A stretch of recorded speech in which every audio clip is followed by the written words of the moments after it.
This March, in preparation for this project, I set off on a 3-day hitchhiking trip to test my equipment and workflow. In the end, I nearly froze to death. Hey, how are you? Good.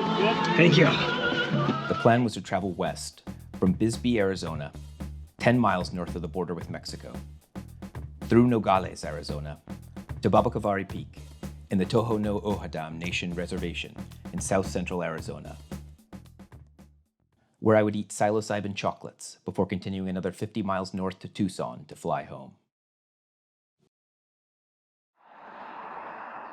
Fish on.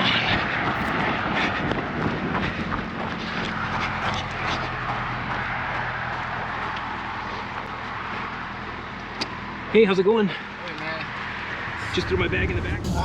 I voted for Donald Trump, but I'm not a real fan. I just couldn't vote for the 47 versions of male and female. That's where I drew the line. But when I get up and I smell the after rain, and I think about all the souls that were here before us, or I think about the ones that are going to come after we're nothing but dust, worm meat, you know. It's I'm cool with it. You know what I'm saying? Yeah. It was for 20 years old in the United States Army, and then a hot blonde chick wants me. Who's gonna say no? If you take anything with you from me today, bro, it's just the admiration that you have from me for what you're doing, bro. Appreciate it, man.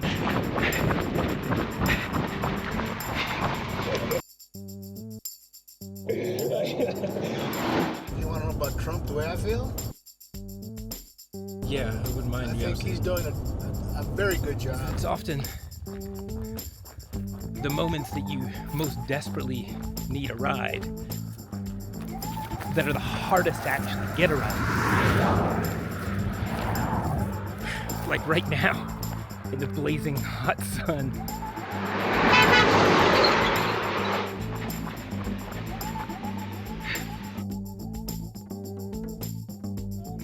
This is heavy. Yeah, let me come. Okay, I got it. Yeah, whoa, look. I know. Hey, how's it going? Honestly, as of right now, I don't know what I'm planning to do in life. I'm just trying to break this like defying last name of ours. Our last name is like kind of like drug cartelling and stuff like that in the past. Yeah.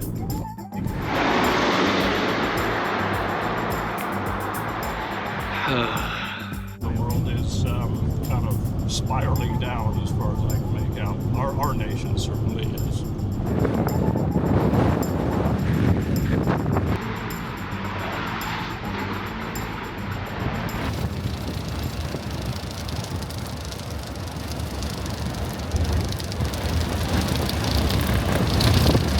In Arivaca, I learned that a storm is coming.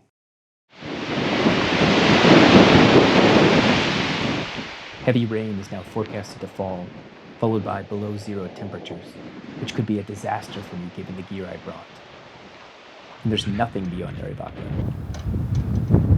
I would be alone on my way to Babacavari Peak. Traffic is scarce, towns are non-existent. There's a real chance I might get trapped out there alone. I almost opt to stop and stay at a campsite, but the forecast is only for an hour of rain or so. I decide to pull it together and go for it. I'm not sure how well it shows up on the camera, but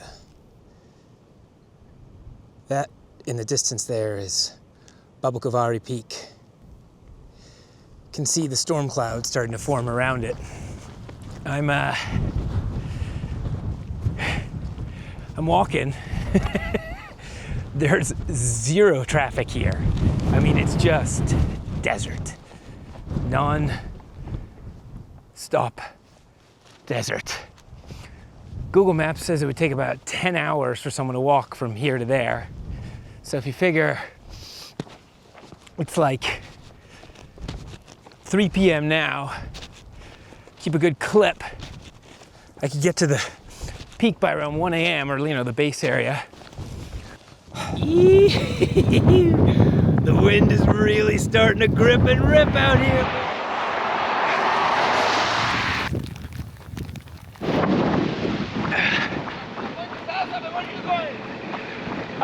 I'm going all the way to the junction. Just give me a sec. Okay, ready?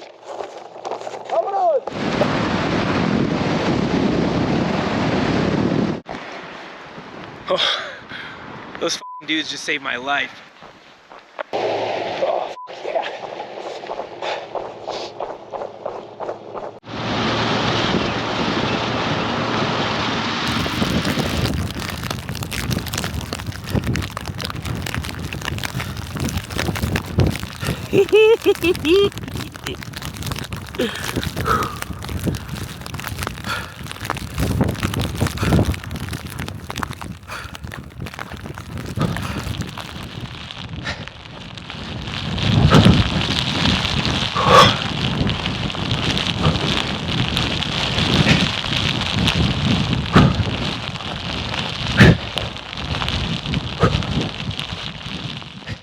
Okay, so fucking update. Light rain's my fucking ass. I'm just heading straight into these 30, 40 mile an hour winds, and like the rain is just coming horizontally at like full blast. I'm getting like knocked off balance, and I immediately realized that like if I stop moving and I don't change my clothes, I'm going to be hypothermic really, really fast. And like that shit happens fast, you know? And so I kind of just keep moving around, and sure enough, the rain stops, and I'm like, okay, this looks good. Okay, I'm just gonna get into the sleeping bag, and I'll ride this fucker out. So I jump in the sleeping bag inside the bivy sack, and the sky just opens up again. I mean, just like thundering rain. So much that like branches are falling off the tree over my head. And I decided, like, fuck it. I'm out of here. I'm just gonna start moving. I'd rather be actively doing something, even if I have to actively be doing something until sunrise, even if I have to walk to fucking Tucson. I would rather be actively doing something than sitting here freezing, what feels like freezing to death. I'm just in this wild world in the middle of absolute nowhere with no idea what the fuck I'm gonna do and how to do it. It's just so wild and fucking powerful, and I know that Baba Kavari is just like right back there staring at me, and maybe I just wasn't supposed to go, you know? I mean, it's either way, I see the stars breaking through now, and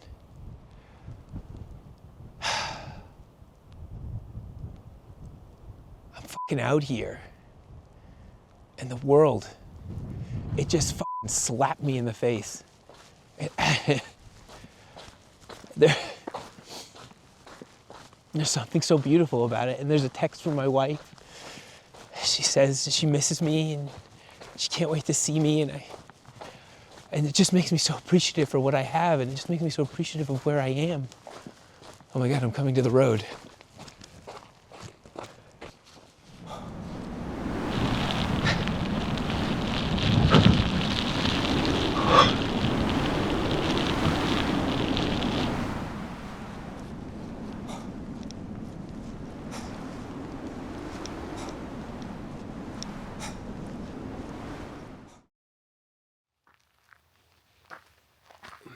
This over here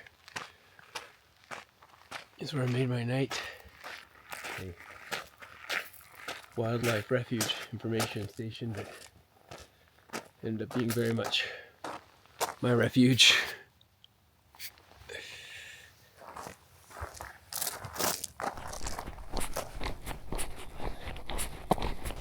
So I've been walking for a few hours now, I think two and a half. Still have about 16, 17 miles to go.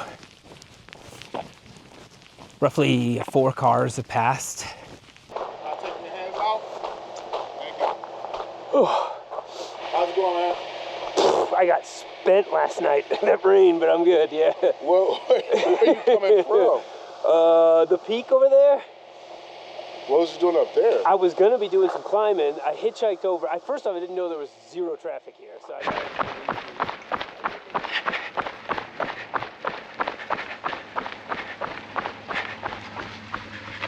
Buenas. ¿Me quieres ir atrás? ¿Dónde van? A huevo, gracias.